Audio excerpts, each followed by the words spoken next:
Hello once again, and welcome to another edition of the SaskAgToday.com Roundtable.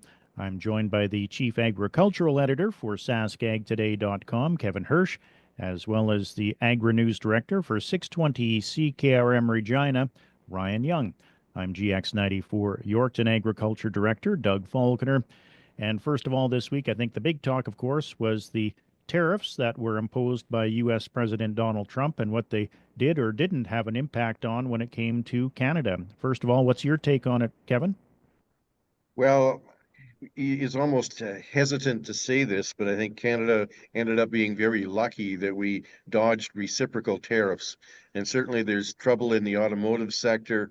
There's going to be a whole bunch of turmoil in international markets and hard to know all of the ramifications and what all will happen in that regard, but we didn't get a tariff or a reciprocal tariff like most other countries did. Canada and the US went relatively unscathed.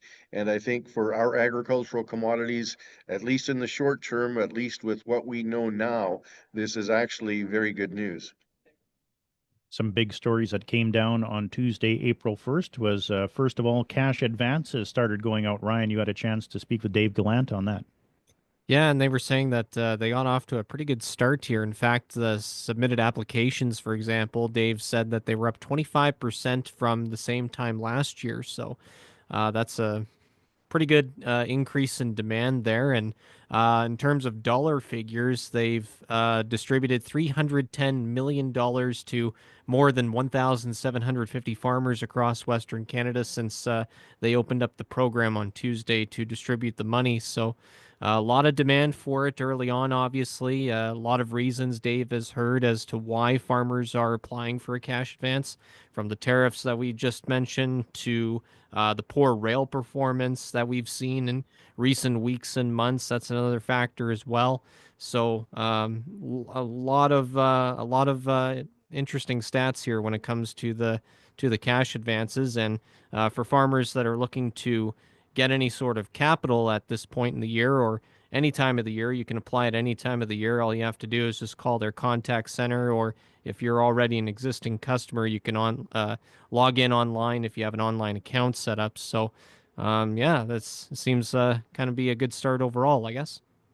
Kevin, is the advance payment program well taken advantage of? Do you know a lot of people who take it and use it? I think so. And if you need an operating loan for spring or input expenses through the growing season, why wouldn't you go for the cash advance program, and they increase the first $250,000 if you are eligible for that much is interest free and low interest on the remaining. And Canadian Canola Growers Association is actually just one of many administrators for the cash advance program. The ones that are best known for that. I know Alberta also has Farm Cash, and even farmers from Saskatchewan could utilize that program as well. So it is a federal program, and in this case, Canadian Canola Growers Association is the main administrator that most people will recognize, but a program that with grain prices lower than they have been and input costs stubbornly high, and grain movement, as Ryan mentioned, not going as well as it could have. Maybe some people holding off with the slump in grain prices we saw just before this last couple of weeks where things have bounced back.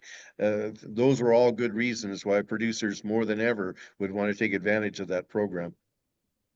Another big event that happened on April 1st was that the carbon tax came off. We saw an immediate drop in gas prices here in Yorkton. I'm sure you guys did too. It was 18 cents a liter cheaper on Tuesday than it was on Monday. That must be a huge advantage to farmers going into spring seeding, Kevin.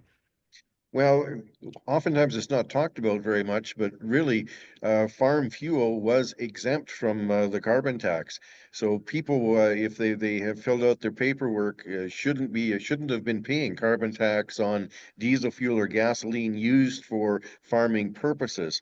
However, as we saw the debate over heating bills for livestock barns or shops, or even the case of of grain drying, that was not covered, and that was the big fight of trying to get that covered, but will now be a non-issue with the carbon tax, consumer-facing carbon tax removed. But producers, we were not paying the carbon tax on diesel fuel and gasoline for farming purposes even before now, but that's not something that you hear talked about very much. Absolutely. Of course, we're into the second week, almost starting the third week of the federal election campaign, and there's still been some reaction to Ottawa's plans to change the agri-stability program. And Ryan, I think we've been hearing more and more often that people aren't really impressed with the changes that Ottawa announced. Yeah, everybody seems to kind of wonder whether it's worthwhile, just given the fact that the benefits of agri-stability really don't come into effect until the following growing season, because it takes into account the previous year's margins and whatnot. So that was one of the main questions brought up by APAS President Bill Prabilski and Jake Legui, the chair of SaskWheat.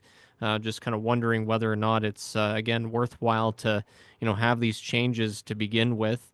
And I know that the Saskatchewan Cattle Association, they kind of want some better changes to it. For example, increasing the maximum cap payment even higher to, I think it was somewhere in the $15 million range or something like that, from the $6 million that they just increased it to, which is an increase of itself from $3 million.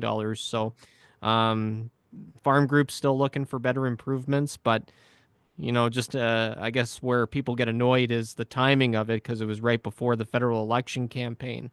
So it was almost like an effort to, get votes for the Liberal Party, for example. So some questions and some interesting reaction there.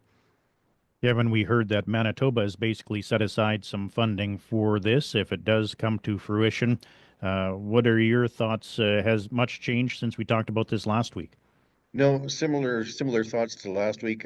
And I'm a bit of a unicorn on this because not everybody was certainly going to agree with me, but I think improvements to agri-stability, and particularly the trigger rather than the compensation rate, is the best way to compensate producers, because otherwise, how do you measure what the hurt is? How do you figure out who should get what in this environment? How much of a price drop is caused by Chinese tariffs? How much was caused by the threat of U.S. tariffs? How do you support producers in an equitable way? I know some have been calling for, give us a payment per acre. Well, how much per acre? How much per crop? Why is 1 acre the same as another acre in a very different production zone? So I still think that agri-stability improvements are the best way. But the problem is only about half of producers are in agri-stability, so you have to convince them that the program is good enough that they'll go through the pain of doing the accounting work necessary to become part of the program. We also saw some wild fluctuations in grain and oilseed prices this week. Ryan, were you keeping close tabs on that? Yeah, I was keeping a little bit of tabs on it, and I actually got a little bit of reaction from Adam McCallow this week, just with regards to the latest tariff announcement from President Trump. Canola actually went up compared to other commodities, where most of them went down in response to the announcement. Obviously, that being due to Canada being exempt from the reciprocal tariffs, so canola getting a bump in that, as well as the Canadian dollar as well. It actually went up to 71 cents US. It kind of dipped a little bit since then, but a positive response no less. In terms of the other commodities, I know, excuse me, wheat went down, soybeans went down. So it was kind of interesting to see that trend. But what stood out to me the most was the TSX, the Dow Jones Industrial, and the NASDAQ all taking a nosedive the day after the announcement, particularly with the Dow Jones and the NASDAQ going down by well over 1,000 points, and the TSX going down nearly 1,000 points as well, right around that 971 range. So it was really interesting to see that trend. Kevin, this market shock that we've seen over the last few days probably can't really be that good for agriculture in general. It's not good for the world economy in total, so you wonder whether it's going to drive the world into some sort of recession economically. From canola's point of view, when we didn't get hit with reciprocal tariffs out of the U.S., that must be a giant relief because we're not into a situation where our canola oil and meal is going to be such a high tariff that it isn't viable into the U.S. market, which is our main market for canola oil and meal. And plus, there's also some rumblings that the permutations for getting canola into the renewable fuel market look more positive than they did a short time ago. So very good for canola, but the entire economic picture worldwide, as indicated by the what's happened with the Nasdaq and the Dow, just shows how much turmoil there is, and that will also have an impact on agriculture one way or the other. And Ryan, did we see much change in cattle prices over the past week?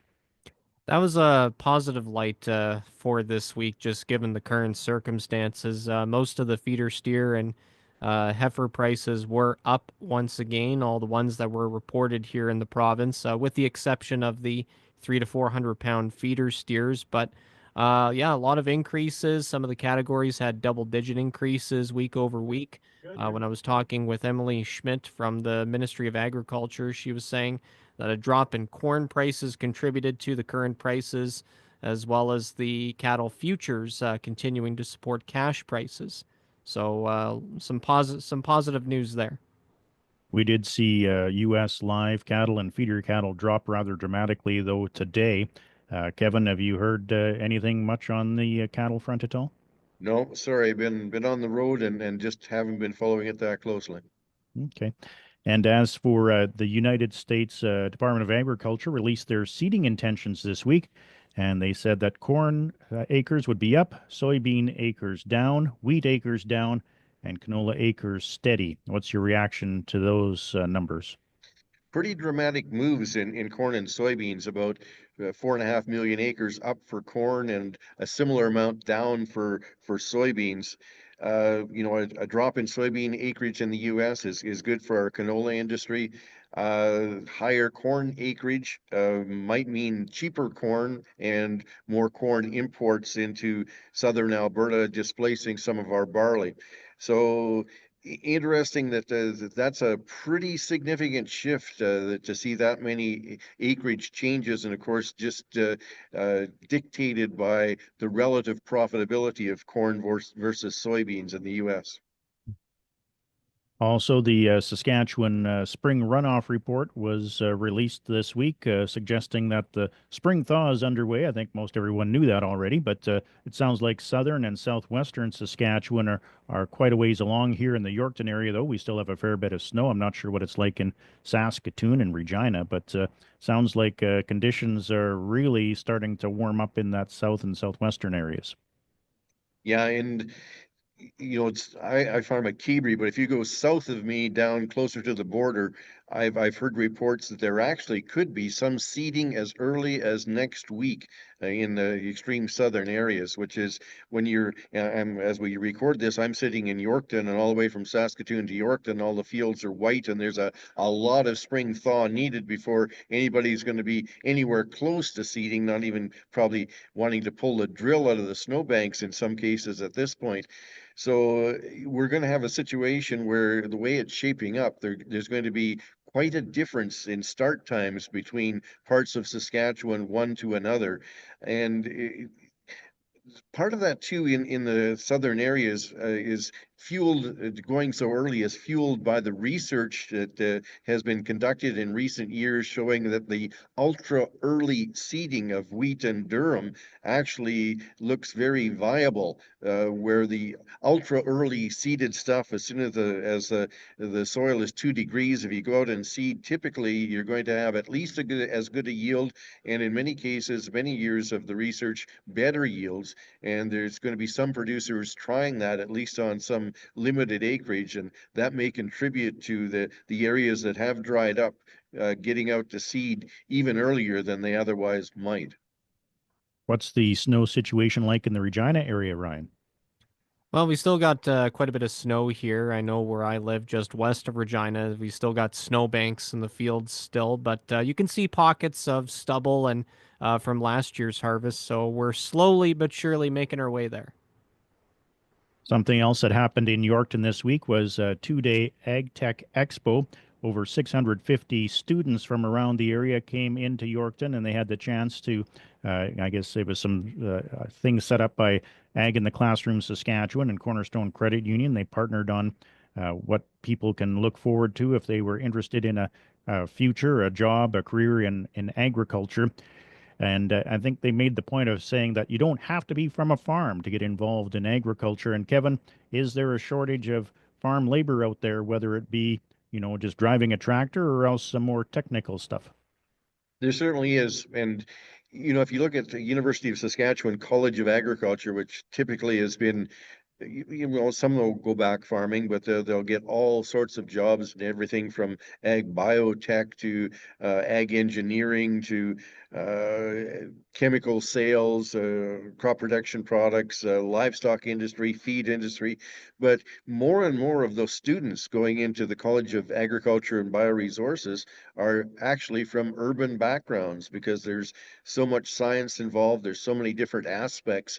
But certainly even as basic as farm labor, that is a real bottleneck for many producers as they expand. You still need the people doing the work, even though it's become so mechanized. You still need people to run those machines, and in many cases, producers are having trouble acquiring labor, and you'll see some that continue to try to bring in seasonal or temporary foreign workers to fill that void. And of course, we had mentioned earlier that, Kevin, you're in Yorkton and you're here for an agricultural event. Tell us about it. Yeah, the Manitoba and Saskatchewan Bison Associations are having a meeting here and a show and a sale as well. So I get to give a presentation. Not that I know much about bison, so it'll be a little bit more general in nature. They're the experts on bison. I can talk about land prices and farm support programs and politics and give my opinions on that. But they have a convention for 2 days here in Yorkton, as well as a livestock show and sale and some socializing activities. So about 100 people in the room, and that's where I'll be heading right back to as soon as we're done. All right, well, that'll do it for this week's edition of the SaskAgToday.com Roundtable. On behalf of 620 CKRM Regina Agri-News Director Ryan Young and the Chief Agricultural Editor for SaskAgToday.com Kevin Hursh, I'm GX94 Yorkton Agriculture Director Doug Falconer saying so long until next time.